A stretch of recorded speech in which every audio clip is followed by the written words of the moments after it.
Okay, I chose this solo queue game from SKT T1 Marin. He's going to be playing the top lane as Fiora versus Shen. Now, in any game that you're playing top lane, there's a couple things that you want to look at right when the game starts. First is the matchup itself and how the two champions interact with each other, who has the advantage early, and how your trades are going to go. But second, you want to look at the jungle matchup. What jungler do you have on your team? Is it an aggressive one? Is it one that's going to gank for you? Do you win the 2v2 versus the enemy jungler? These are questions that you want to ask yourself. So Evelynn and Fiora versus Rek'Sai and Shen is actually relatively even. Um, Either side can win depending on how the fight breaks out and who lands what abilities. If Shen can land his taunt and Fiora misses her riposte or something like that, then the matchup swings either way. But both top laners need to be wary of the opposing jungler. So another thing that you need to ask yourself at the beginning of every game is, what is your role in the team? What are you trying to accomplish in terms of how you fit into the team composition overall? So Fiora is a carry type champion that provides a lot of damage. She's very good at dueling. She can split push, and she's even going to be good at team fights later on as she scales up into the game.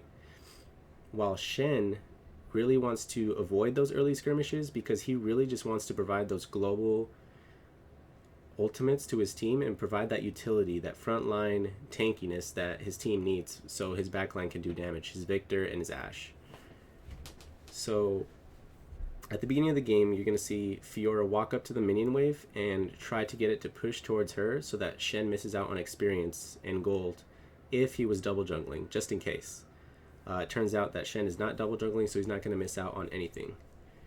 So the laning phase continues as normal, and immediately they try to trade with each other, and Fiora's going to win out on most of these, which is exactly what Marin wants to do, so he can accrue these little advantages in lane. Now Fiora's relatively safe from jungle ganks. Even if Rek'Sai were to come, she has a dash and a flash to get away, but it is a little bit dangerous if he does not know that Rek'Sai didn't start red buff. If Rek'Sai did start the top lane, he could gank level 2 and Marin could potentially die. So this is a little bit risky right here. But he's not going to get punished for it since Rek'Sai is on the bottom side of the map. And you can see Fiora's starting to win these trades really heavily as soon as she gets her E, and she starts to do significantly more damage, and she pops those vitals on Shen. So you already noticed that the wave is starting to push towards Shen's tower, and Eve is on the top side of the map. So what's going to happen is they want to set up a dive on Shen so he misses this big minion wave that's starting to build up. And Marin's trying to set that up by poking Shen as much as possible, so he's low enough to dive. And Eve has made her way up to the top lane, and she's just going to wait for the minion wave to hit the turret at this point, so they can dive him. And it's looking pretty good so far, but Eve is a little bit low on health.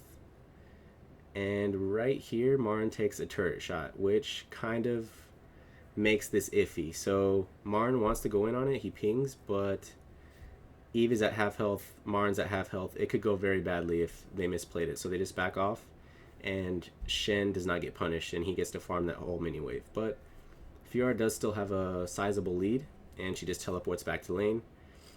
This will likely force a teleport from Shen, unless he wants to get even further behind, and he is going to teleport just to equalize that. So it's not going to be a disadvantage for Marin not having his teleport, since it should be back up around the time that Shen hits level 6. So these are a few of the basics of the top lane laning phase.